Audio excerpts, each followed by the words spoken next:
은퇴 후 이 모임에 갔다가 인생이 무너졌다. 절대 가면 안 된다. 서론.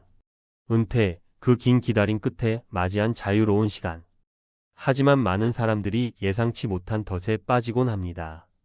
누구나 행복한 노후를 꿈꾸지만 현실은 그렇지 않습니다. 은퇴 후의 삶을 준비하지 못한 채 예기치 않은 선택들이 인생을 송두리째 뒤흔들 수 있습니다. 그중 하나가 바로 잘못된 모임이나 사람들과의 만남입니다.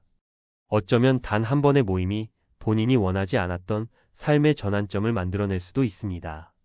이 글은 은퇴 후 인생을 망칠 수 있는 모임에 대해 이야기하고자 합니다. 준비되지 않은 은퇴 후 삶, 그 끝은 어떻게 될까요? 이 글을 통해 그 위험을 미리 알리고 싶습니다. 1. 은퇴 후에 더 중요한 건 사람이 아니라 마음이다. 많은 사람들이 은퇴 후에는 편안한 삶을 원한다고 생각합니다. 그런데 그런 편안함을 추구하는 과정에서 은퇴 후 모임에 참석하는 일이 더 큰 문제를 일으킬 수 있습니다. 예를 들어 친구들이 모임에 참석하기 위해 급하게 준비하고 가는 일이 많습니다. 이런 모임들이 단기적인 위로를 줄 수 있지만 장기적으로 보면 본인의 삶에 아무런 도움이 되지 않습니다. 사례 1. 김 씨의 이야기. 김 씨는 은퇴 후 첫 해에 다양한 모임에 참석했습니다. 친구들과 만나거나 회사에서 마지막으로 친분을 쌓은 동료들과 시간을 보내며 이른바 사회적 네트워크를 유지하려 했죠. 그런데 점점 김 씨는 그 모임에서 더 많은 에너지를 소모하게 되었습니다. 너무 많은 사람을 만나면 만날수록 김 씨는 점점 자신의 삶에 대한 확신을 잃고 불안해졌습니다.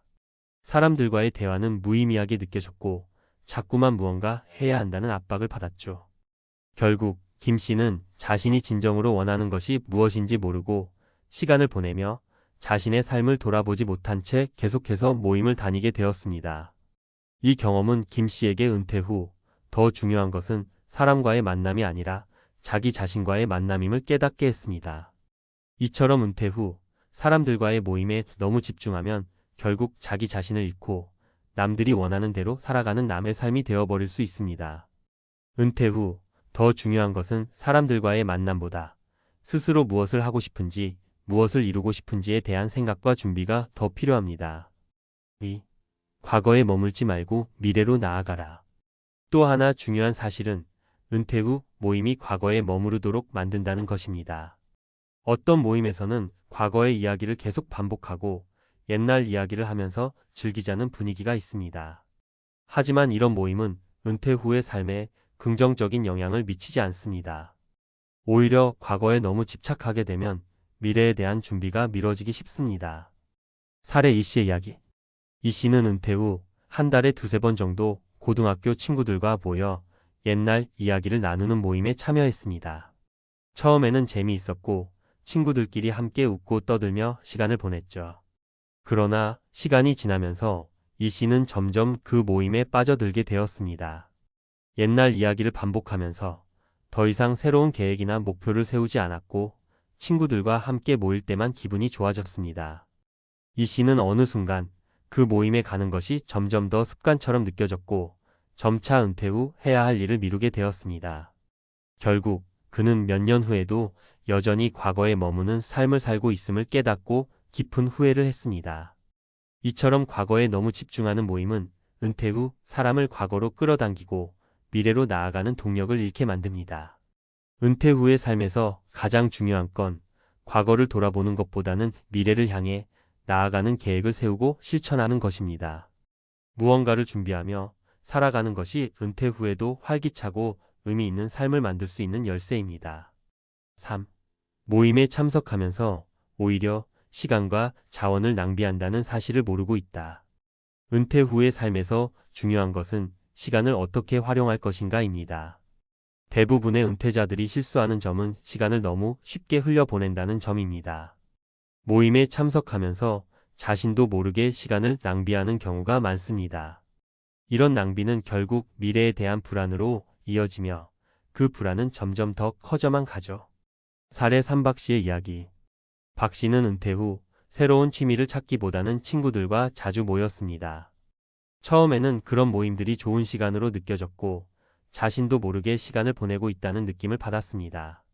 하지만 시간이 지나면서 박 씨는 자신의 은퇴 후 계획이 전혀 없다라는 사실을 깨닫게 되었습니다. 그 모임은 시간을 보내는 것이 아니라 점점 더 많은 에너지와 자원을 소모하게 만든 것이었죠. 그는 그만큼 더 이상 본인의 취미나 관심사를 확립하지 못했고 은퇴 후에 재정적인 준비도 제대로 되지 않았다는 사실에 대해 경각심을 느꼈습니다. 은퇴 후 모임에 참가한다고 해서 시간이 채워지는 것이 아니라는 점을 반드시 기억해야 합니다. 시간을 낭비하지 않도록 자기 자신을 위해 쓸 수 있는 시간을 확보해야 합니다. 결론.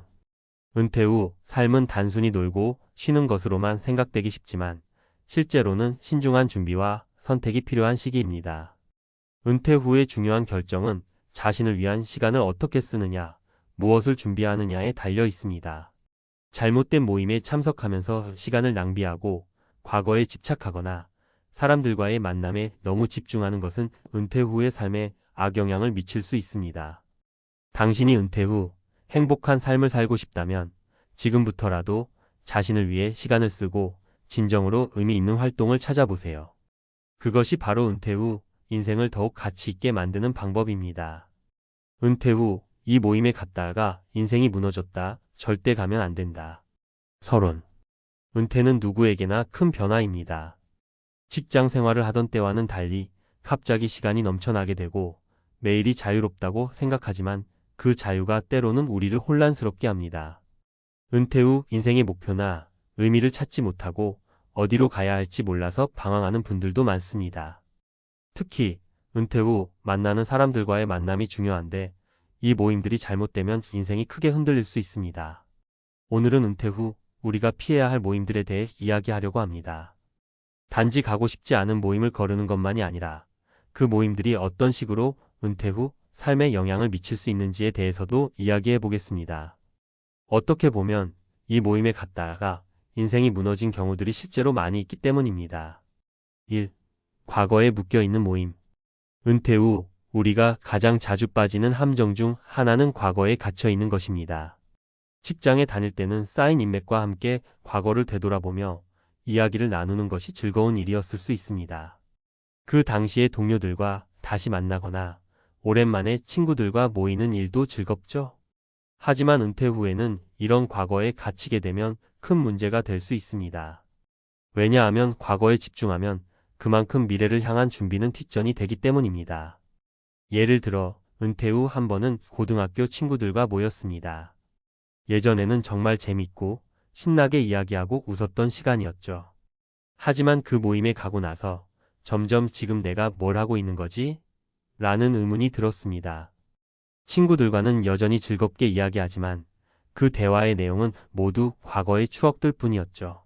그리고 모임을 마치고 나면 여전히 허전한 느낌이 남았습니다. 과거에 묶여있는 내 모습이 낯설다는 생각이 들었고 그 이후로 그런 모임은 나가야 할지 말아야 할지 고민이 되었습니다. 과거는 다시 돌아올 수 없다는 것을 알기 때문입니다. 모임에서 과거를 계속해서 얘기하며 시간을 보내는 것만으로는 앞으로의 삶을 준비하는데 아무런 도움이 되지 않습니다. 물론 그 당시의 이야기가 힘이 되고 위로가 될 수 있지만 그런 이야기들이 지속된다면 결국 내가 지금 무엇을 준비하고 있는가? 라는 질문에 답할 수 없게 될 것입니다. 은퇴 후의 삶은 과거를 돌아보는 것이 아니라 어떻게 더 의미 있는 삶을 만들어갈지를 고민하는 시간이 되어야 합니다. 2. 불필요한 경쟁과 비교의 모임. 은퇴 후 또 다른 함정은 불필요한 경쟁이나 비교가 강한 모임입니다. 우리가 직장에 있을 때는 승진, 연봉, 명예 등 많은 것들을 경쟁하며 살아왔습니다. 하지만 은퇴 후에는 그런 경쟁에서 벗어나 자신만의 평화롭고 의미 있는 삶을 살아가는 것이 중요합니다. 그런데 어떤 모임에 참석하다 보면 여전히 자신을 다른 사람들과 비교하게 되는 경우가 많습니다. 예를 들어 제 친구인 박 씨는 은퇴 후 한 달에 한 번씩 직장 동료들과 모임을 가집니다. 처음에는 그저 오랜만에 반가운 얼굴들을 보는 것 같았지만 그 모임은 점점 경쟁의 장처럼 변해갔습니다. 은퇴 후에도 여전히 자기 자랑, 집 자랑, 여행 자랑이 이어지면서 자연스럽게 이 사람은 왜 이리 잘 살아가고 있지? 라는 생각이 들게 되었습니다. 박 씨는 자신도 모르게 계속해서 다른 사람들과 자신을 비교하며 불안해하고 만족하지 못하게 되었죠. 그는 은퇴 후 무엇을 해야 할지 모르고 비교를 하면서 더욱 피곤해졌습니다. 이런 비교와 경쟁은 은퇴 후 삶에서 우리가 반드시 피해야 할 것 중 하나입니다. 이미 직장에서의 경쟁은 끝났습니다. 은퇴 후에는 경쟁이 아니라 협력과 나만의 길을 찾아가는 것이 중요합니다. 다른 사람과 비교하면서 나의 가치를 저하시키는 것보다는 내 삶의 의미와 가치를 스스로 찾는 것이 더 중요한 시기입니다. 그런 의미에서 비교와 경쟁이 주된 모임은 은퇴 후에 나가면 절대 안 되는 모임입니다. 3. 더 이상 변화가 없는 모임. 마지막으로 은퇴 후 피해야 할 모임은 변화가 없는 모임입니다. 은퇴 후 많은 사람들은 안정적인 삶을 추구하면서도 변화에 대한 두려움을 가질 수 있습니다. 그러나 은퇴 후에도 여전히 도전하고 새로운 것을 배우는 태도를 유지하는 것이 중요합니다.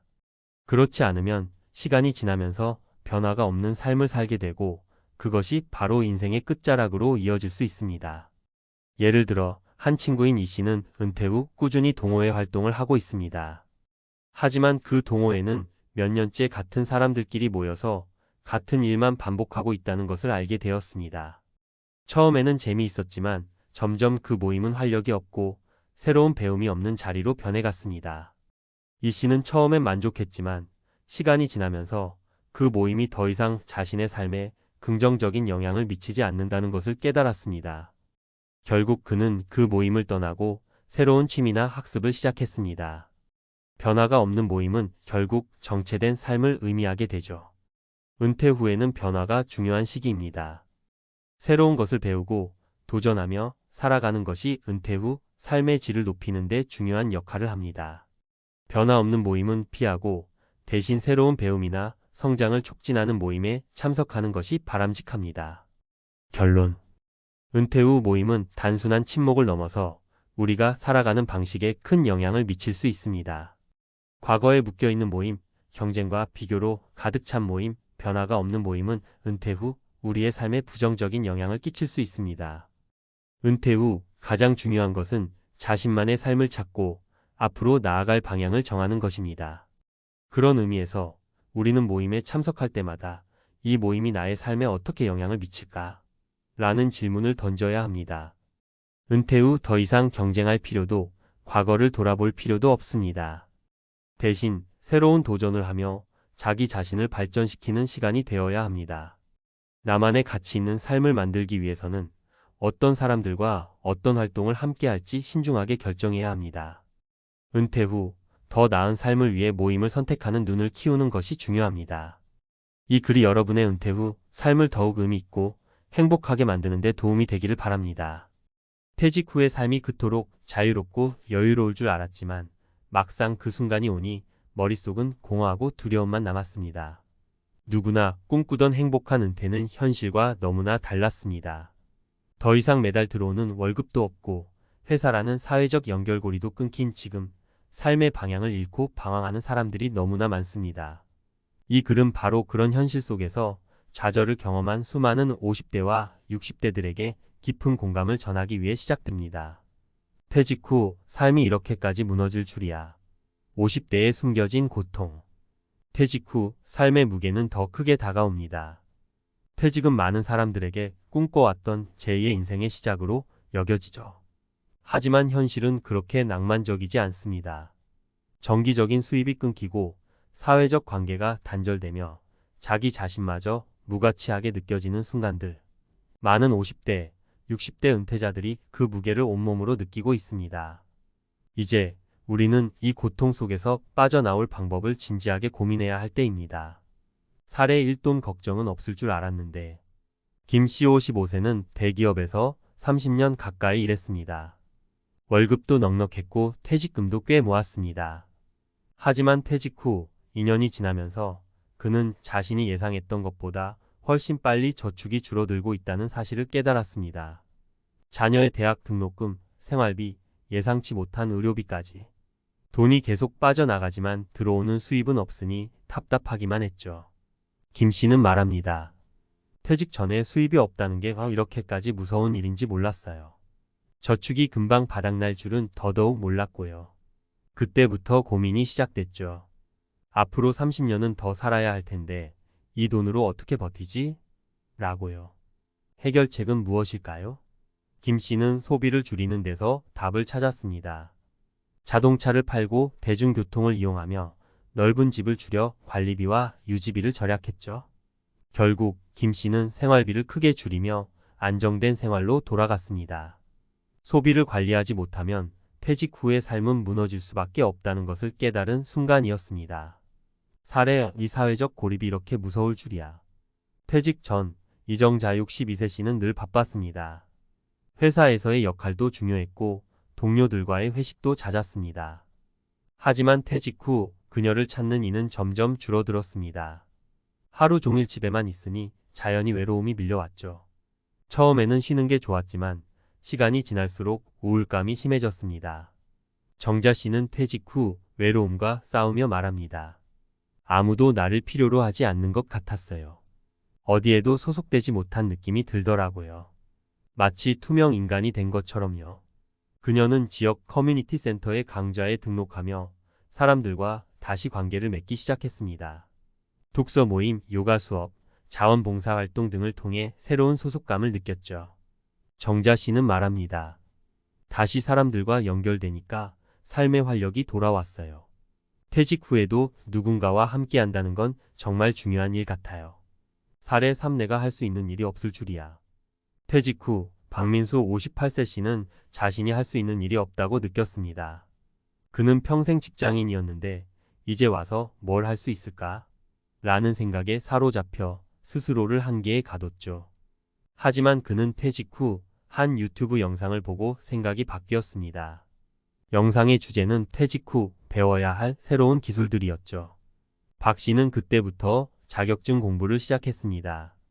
소형 전기차 정비 기술을 배워 지금은 작은 공방을 운영하며 제2의 인생을 살고 있습니다. 그는 말합니다. 퇴직 후에도 배우고 도전할 게 있다는 걸 알게 되니 정말 행복해졌어요. 처음에는 두려웠지만 지금은 오히려 새로운 인생을 사는 것 같아요. 퇴직 후에도 삶은 계속됩니다. 퇴직 후의 삶은 끝이 아닙니다. 오히려 새로운 시작일 수 있습니다. 김 씨처럼 소비를 관리하고 정자 씨처럼 새로운 관계를 만들어가며 박 씨처럼 새로운 기술을 배우는 과정은 여러분의 삶을 다시금 풍요롭게 만들 수 있습니다. 중요한 건 현실을 인정하고 그 안에서 해결책을 찾아 나가는 것입니다. 50대와 60대 여러분은 혼자가 아닙니다. 삶이 무너졌다고 느껴질 때 한 발짝 내딛는 용기가 필요합니다. 그 작은 한 걸음이 미래를 바꿀 수 있다는 사실을 기억하세요. 퇴직 후 삶을 재설계하는 법 전문가가 전하는 현실적 조언. 퇴직 후 문제를 직시하는 것이 시작입니다. 퇴직은 누구에게나 큰 전환점입니다.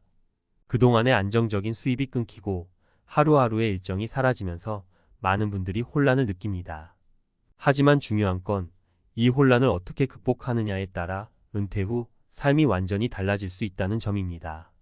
이번 칼럼에서는 퇴직 후 삶을 재설계하기 위한 현실적인 방법과 구체적인 사례를 통해 여러분의 고민을 조금이나마 덜어드리고자 합니다.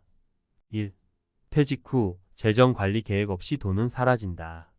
많은 분들이 퇴직 후 재정적 어려움을 겪습니다. 평생 저축한 퇴직금이나 연금만으로 생활이 가능할 것이라 믿지만 현실은 다릅니다. 물가 상승, 예상치 못한 의료비, 자녀 지원 비용까지 모든 게 생각보다 빠르게 자산을 갉아먹습니다. 한 연구에 따르면 퇴직 후 5년 이내에 자산의 40%가 줄어든다는 통계도 있습니다. 그렇다면 어떻게 해야 할까요? 첫째, 고정비부터 줄이는 것이 중요합니다. 특히 주택 관련 비용, 자동차 유지비, 불필요한 보험료 등에서 큰 절약을 할 수 있습니다. 둘째, 퇴직 전부터 소득원을 마련하는 겁니다. 예를 들어 파트타임으로 일하거나 소규모 창업 또는 자격증을 활용한 부업을 시작해보는 겁니다. 예시, 김영수 62세 씨는 퇴직 후에도 매달 고정 지출이 300만 원에 달했습니다. 처음에는 괜찮을 줄 알았지만 3년 만에 저축이 반토막 나며 위기를 느꼈습니다. 그는 주택을 소형 아파트로 줄이고 대중교통을 이용하며 생활비를 절반 이하로 줄였습니다. 지금은 퇴직금을 지키며 안정된 생활을 하고 있습니다. 2. 사회적 고립을 극복하라. 관계는 삶의 활력이다. 퇴직 후 가장 흔한 문제 중 하나가 바로 사회적 고립입니다. 직장에서의 동료, 네트워크가 사라지면 자연스럽게 외로움이 찾아옵니다. 심리학적으로도 사람은 관계 속에서 자존감을 느끼는 존재이기 때문에 관계가 단절되면 우울증으로 이어질 가능성이 높습니다. 그렇다면 어떻게 해야 할까요? 퇴직 후에는 의도적으로 사회적 관계를 만들어야 합니다. 지역 커뮤니티에 가입하거나 동호회 활동에 참여해 보세요. 봉사활동은 보람도 느끼고 새로운 사람들과 연결되는 좋은 방법입니다. 온라인 플랫폼을 활용해 같은 관심사를 가진 사람들과 소통할 수도 있습니다. 예시: 박정자 59세 씨는 퇴직 후 1년 동안 집에만 있었습니다. 외출도 줄고 사람들과의 대화도 끊기면서 점점 우울감이 깊어졌죠. 그러다 우연히 근처 도서관에서 열린 독서 모임에 참여하며 다시 활력을 되찾았습니다. 지금은 봉사활동도 병행하며 지역 사회에서 활발히 활동 중입니다. 3. 새로운 도전을 두려워하지 마라. 배움과 도전이 삶을 풍요롭게 한다. 퇴직 후 많은 분들이 이제는 뭘 해야 할지 모르겠다며 자신감을 잃습니다. 하지만 새로운 것을 배우고 도전하는 건 은퇴 후 삶의 활력을 불어넣는 최고의 방법입니다. 뇌과학적으로도 새로운 학습은 해마이포 캠퍼스를 활성화해 치매를 예방하고 전반적인 인지 기능을 향상시킨다고 합니다. 예시: 이민호 57세 씨는 퇴직 후 무료함을 느꼈습니다. 그는 우연히 접한 온라인 강의를 통해 사진 촬영을 배우기 시작했고 지금은 작은 사진 스튜디오를 운영하며 즐거운 제2의 인생을 살고 있습니다. 새로운 것을 배우니 다시 살아가는 재미가 생겼어요. 라는 그의 말처럼 배움은 은퇴 후의 삶을 활기차게 만듭니다. 4. 퇴직 후 삶은 재발견의 시간이다. 퇴직은 끝이 아니라 새로운 시작입니다. 단, 그 시작이 원활하려면 준비가 필요합니다. 먼저 재정적인 안정을 확보하세요. 지출을 줄이고 새로운 소득원을 고민해야 합니다. 둘째, 사회적 관계를 소중히 하세요. 사람들과의 연결이 삶의 질을 좌우합니다. 셋째, 새로운 도전을 받아들이세요. 새로운 기술을 배우거나 관심사를 탐구하는 것은 삶을 풍요롭게 만듭니다. 퇴직 후의 삶이 어렵게 느껴질지라도 그 안에는 여전히 기회와 가능성이 있습니다. 중요한 건 두려움에 주저앉기보다는 작은 변화라도 시작하는 용기입니다. 퇴직 후에도 여러분의 삶은 충분히 빛날 수 있습니다. 지금 이 순간부터 한 걸음씩 새로운 길을 만들어 가세요. 내가 이렇게까지 될 줄은 몰랐어요. 60대 초반, 하루는 편의점 앞에서 삼각김밥을 먹고 있는 한 남성의 말을 들었습니다. 정장을 입고 점잖은 얼굴에 말투는 무척 깔끔했습니다. 그런데 그가 꺼낸 말 한마디에 마음이 철렁 내려앉았습니다. 3억으로 은퇴했는데요. 지금은 진짜 생존이 문제예요. 우리는 가끔 단순한 계산을 합니다. 은퇴 후 20년 3억 있으면 연 1,500만 원, 월 125만 원이면 되겠지? 하지만 현실은 그렇게 단순하지 않다는 걸 그분의 말과 삶을 통해 다시금 확인했습니다. 특히 요즘처럼 인플레이션이 지속되고 투자 자산이 급등락을 반복하는 시대에 3억은 더 이상 안전장치가 아니었습니다. 게다가 은퇴 후 월 600씩 쓰는 생활은 여유로운 삶이라기보다 시간차 파산으로 이어지는 지름길일 수 있다는 걸 많은 분들이 뒤늦게 깨닫고 있습니다. 이번 글에서는 실제로 3억 은퇴 자산을 기반으로 은퇴를 시작했다. 심각한 위기를 겪은 세 사례를 중심으로 우리가 무엇을 놓치고 있었는지 되짚어 보고자 합니다. 특히 TQQQ, QLD, 비트코인 등 고위험 투자에 기대를 걸었던 분들이 빠진 함정과 그 교훈을 이야기하겠습니다. 은퇴 자산 3억, 정말 충분한 금액인가? 표면적으로 보면 3억은 큰 돈입니다. 하지만 이것이 더 이상 돈이 들어오지 않는 상태에서 써야 할 전 재산이라면 얘기가 달라집니다. 기본적인 은퇴 후 지출을 살펴보면 다음과 같습니다. 월 고정비용 주거비, 관리비, 식비, 통신비 약 250만 원, 의료비, 경조사비, 교통비 등 유동 지출 평균 100만 원, 여가 및 여행, 자녀 지원 등 평균 50만 100만 원, 물가 상승률 및 비상금 반영 연 510% 상승 고려 필요. 결국 월 400만 원 이상은 기본이고 여유 있게 살려면 월 50만 600만 원까지도 쓰게 되는 구조입니다. 3억이면 단순 계산으로 5년에서 6년 안에 소진될 수 있는 금액입니다. 게다가 요즘 은퇴자들 중 일부는 노후에도 돈을 번다는 말에 기대어 레버리지 투자 TQQQ, QLD, 비트코인 등에 몰빵하기도 합니다. 하지만 은퇴자에게 마이너스 수익률은 곧 생존 위협입니다. 사례 TQQQ의 은퇴자산 올인 마이너스 65%까지 떨어졌습니다.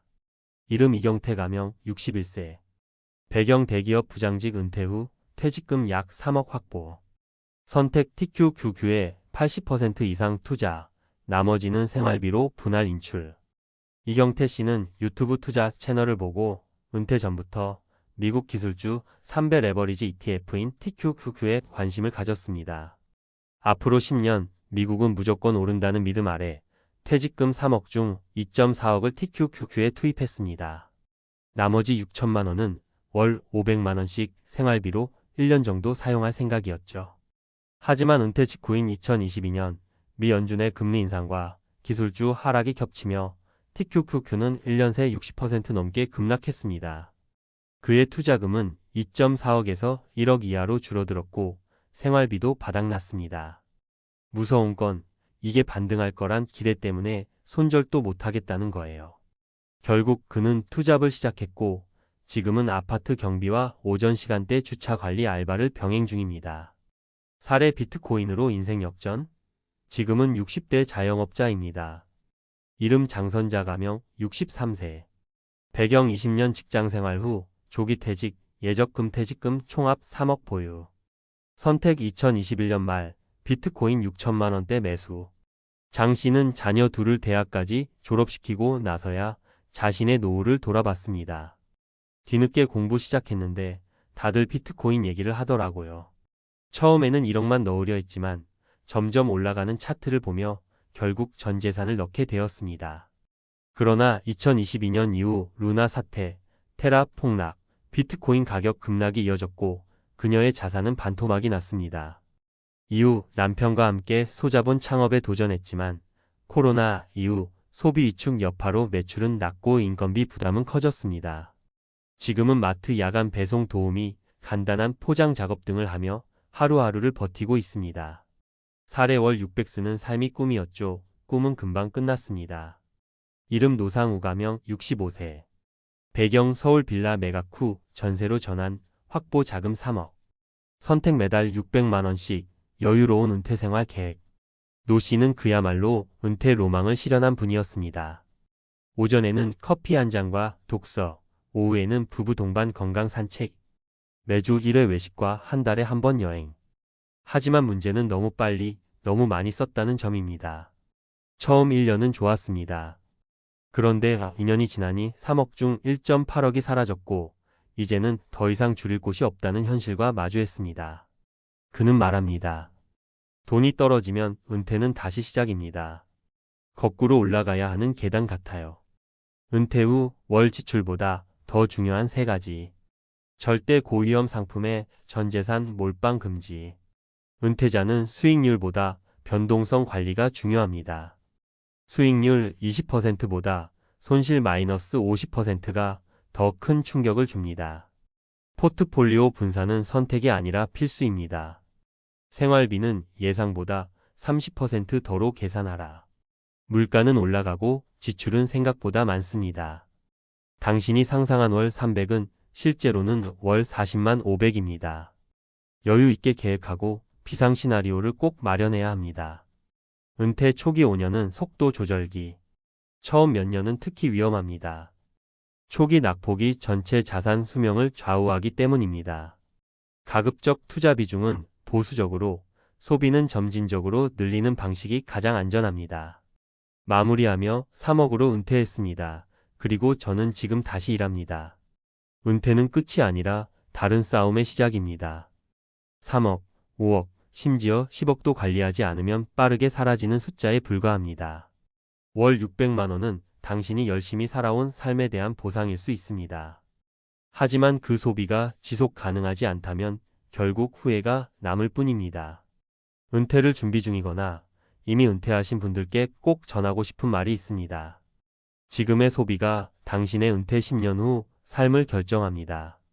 지금이라도 늦지 않았습니다.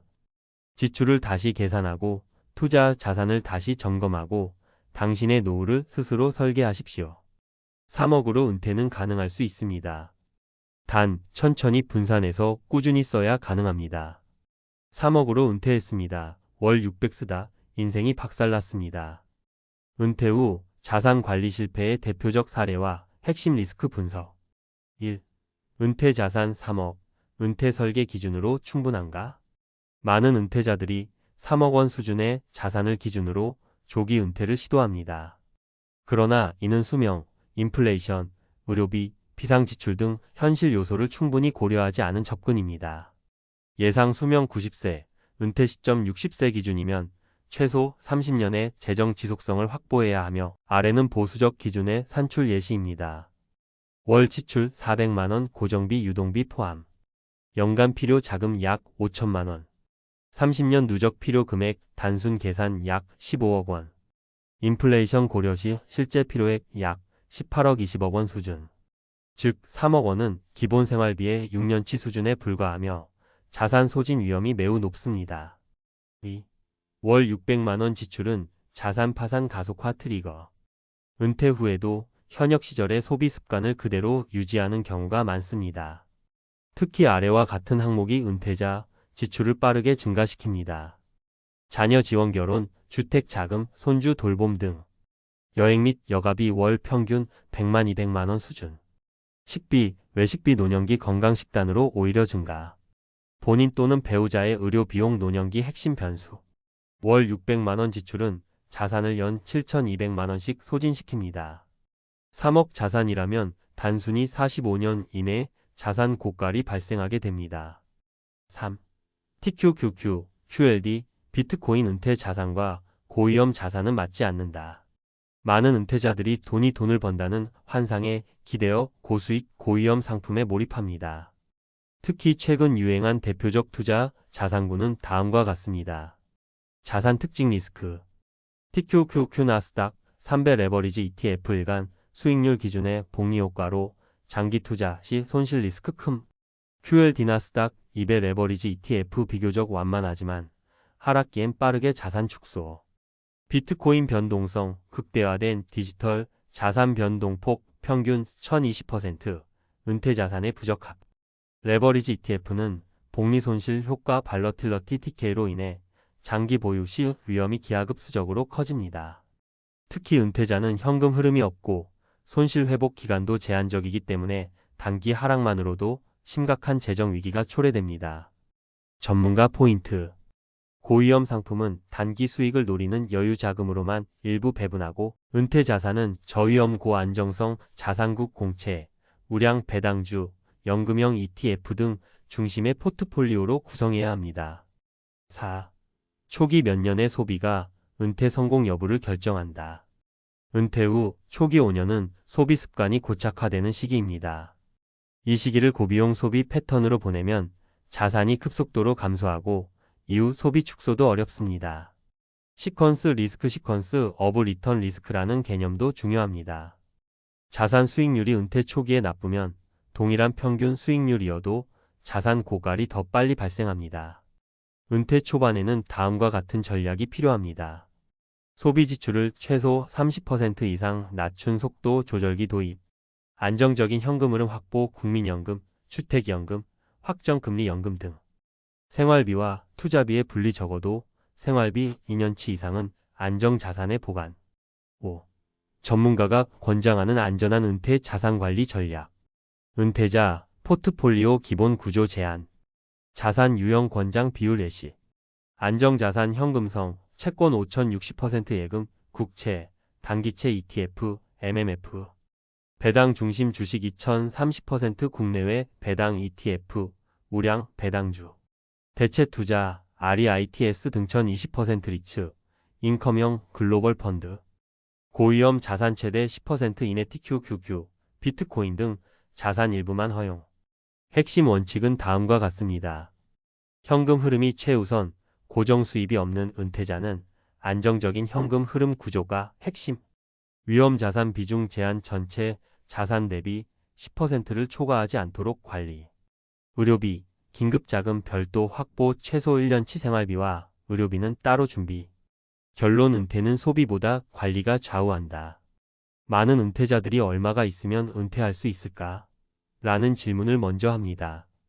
그러나 진짜 중요한 건 얼마를 쓰면서 어떻게 유지할 수 있을까? 입니다. 3억 원으로 은퇴가 가능할 수는 있습니다. 하지만 월 600만 원 소비, 고위험 투자 중심 포트폴리오, 소득 없는 구조라면 5년 안에 자산은 사라지고 생계 위기는 현실이 됩니다. 은퇴를 계획하고 있다면 지금이라도 지출 습관을 재설계하고 자산 배분 전략을 점검하십시오. 파산하지 않는 은퇴는 결코 투자 수익이 아니라 지출과 리스크를 통제하는 힘에서 나옵니다. 이 정도면 됐다고 생각했어요.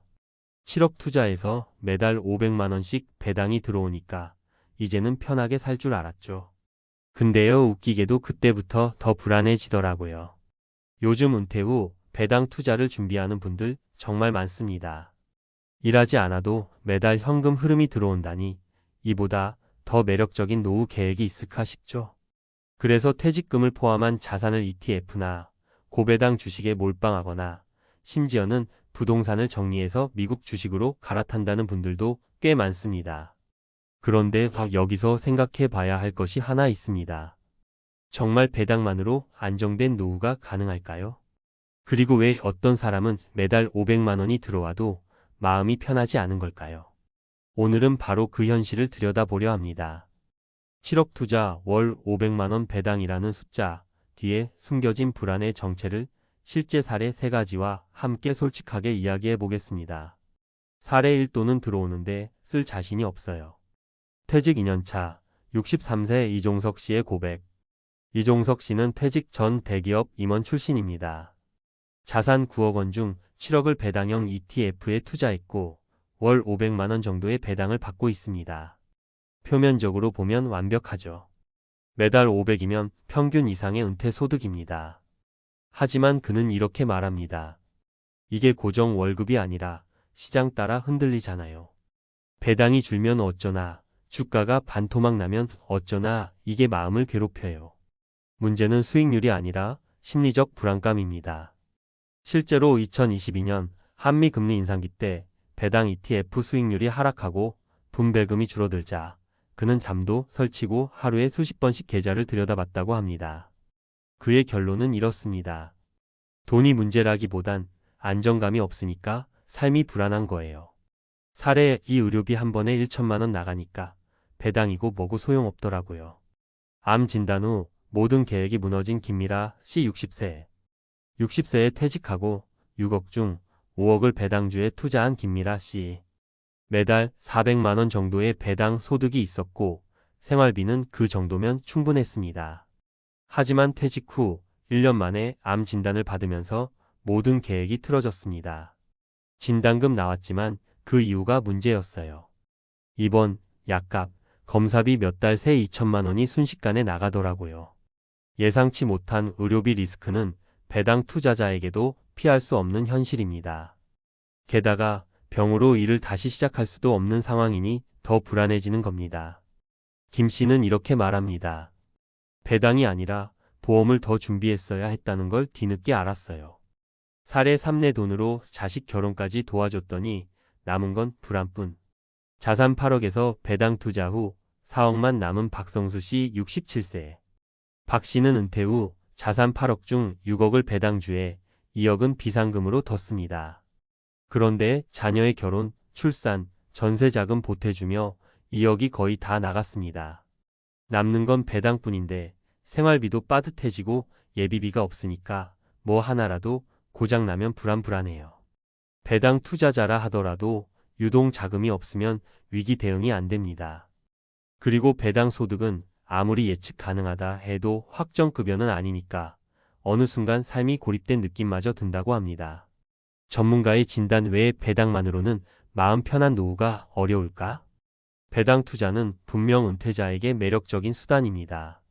하지만 이 3가지 이유로 배당만으로는 완전한 노후 전략이 되기 어렵습니다. 1.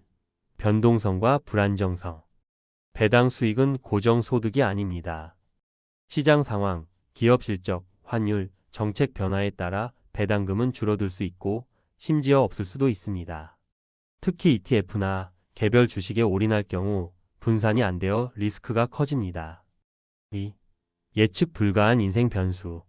의료비, 자녀 지원, 갑작스러운 사고 등 인생의 큰 변수는 배당 수익만으로 감당이 어렵습니다. 비상금, 보험, 공적연금과의 균형적 설계가 반드시 필요합니다. 3. 심리적 불안과 외로움. 매달 일정 소득이 들어와도 일상이 단절되거나 사회적 관계가 줄어들면 돈이 주는 안정감은 생각보다 크지 않습니다. 오히려 계좌에 갇힌 삶이 되어 더 불안해질 수 있습니다. 결론, 배당은 전략의 한 부분일 뿐 전체가 아니다. 7억을 투자해 매달 500만 원이 들어온다는 건 분명 부러운 이야기입니다. 하지만 그 안을 들여다보면 누구나 흔들리는 삶의 변수 앞에서 완전한 안정을 느끼지 못한다는 점을 알 수 있습니다. 그래서 진짜 은퇴 준비는 이렇게 정리할 수 있습니다. 배당은 소득의 일부로 활용하되 전부를 맡기지 말 것. 공적연금, 보험, 비상자금과의 조합으로 심리적 안정도 고려할 것. 소득뿐 아니라 삶의 연결고리도 함께 설계할 것. 아무리 많은 배당이 들어와도 그 돈을 편하게 쓰지 못하고 잠 못 드는 밤이 반복된다면 그건 진짜 안정된 은퇴가 아닙니다. 당신의 은퇴 설계, 숫자보다 더 중요한 건 마음의 안전지대입니다. 7억 넣고 매달 500 받는데 왜 잠이 안 올까요? 퇴직 2년차 배당 투자자가 말하는 불안의 본질. 은퇴를 앞두고 또는 퇴직 직후 자산의 일부를 고배당 ETF나 배당주에 투자해 매달 일정한 소득을 확보하려는 시도가 증가하고 있습니다. 특히 은퇴 후 노동소득이 사라지는 시점에서 배당 소득은 제2의 월급 역할을 해주며 큰 기대를 모으고 있죠. 그렇다면 7억 원을 투자해 월 500만 원의 배당 소득을 얻는 구조는 과연 이상적인 은퇴 전략일까요? 실제로는 단지 배당만으로는 심리적, 실질적 안정감을 확보하기 어렵다는 것이 전문가들의 공통된 분석입니다. 이제 그 이유를 아래 세 가지 관점에서 구체적으로 살펴보겠습니다. 1. 변동성과 예측 불가능성. 고정 수입처럼 보이지만 고정이 아니다.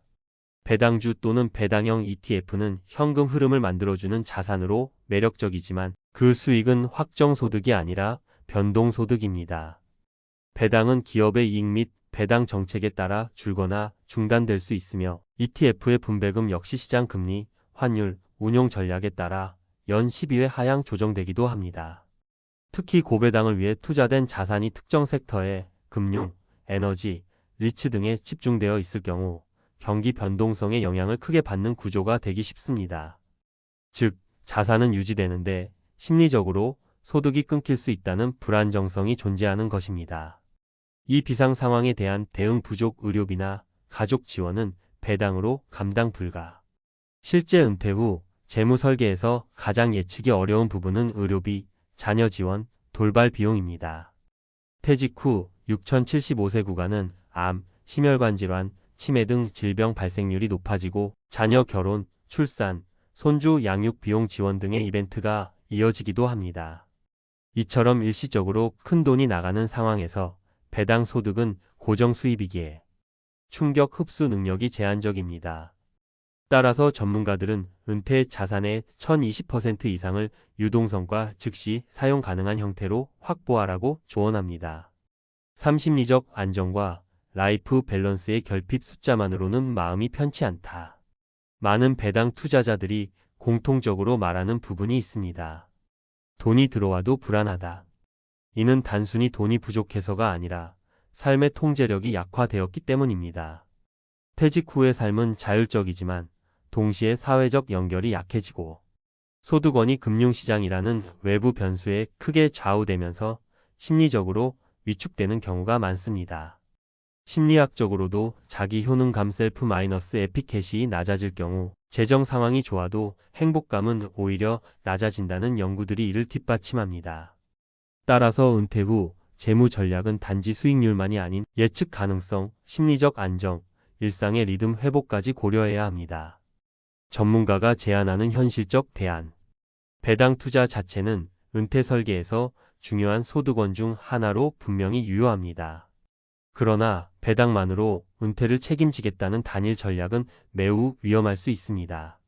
다음의 조합을 통해 보다 안정된 포트폴리오 구축이 가능합니다. 1. 배당 공적연금 비상자금 삼각 구조. 국민연금, 퇴직연금은 장기 고정소득으로 기본 생활비 충당. 배당소득은 여유자금 또는 생활비 일부로 활용. 갑작스러운 의료 비가족 지원에 대비한 현금성 자산 12년치 지출 규모. 2. 심리 안정 및 일상 구조 확보. 소소한 소득활동, 봉사, 취미활동 등을 통해 일상 루틴 유지. 금융계좌 외에 정서적 지지 시스템 마련 동호회, 지역 커뮤니티, 가족 관계 등. 3. 리스크 분산 배당 자산의 과집중 방지. 특정 국가, 산업, 상품에 몰리지 않고 국채, 인프라펀드, 리츠, 글로벌 ETF 등으로 분산 투자. 환해지 여부, 배당 안정성 확인 X. 미국 BDC BS. 배당 귀족 ETF 차이. 결론. 은퇴 후 자산에서 매달 500만 원의 배당을 받는 구조는 겉보기에 매우 성공적인 시나리오로 보입니다. 하지만 그 이면에는 변동성, 비상상황, 대응 부족, 심리적 불안정이라는 3중 리스크가 숨어 있습니다. 은퇴 재무 전략은 단지 돈이 들어오는가 보다 그 돈이 위기 상황에서 삶을 지켜줄 수 있는 구조인가를 먼저 점검해야 합니다. 7억으로 월 500만 원은 시작일 뿐입니다. 진짜 은퇴 설계는 불확실성을 어떻게 다룰 것인가에 달려 있습니다.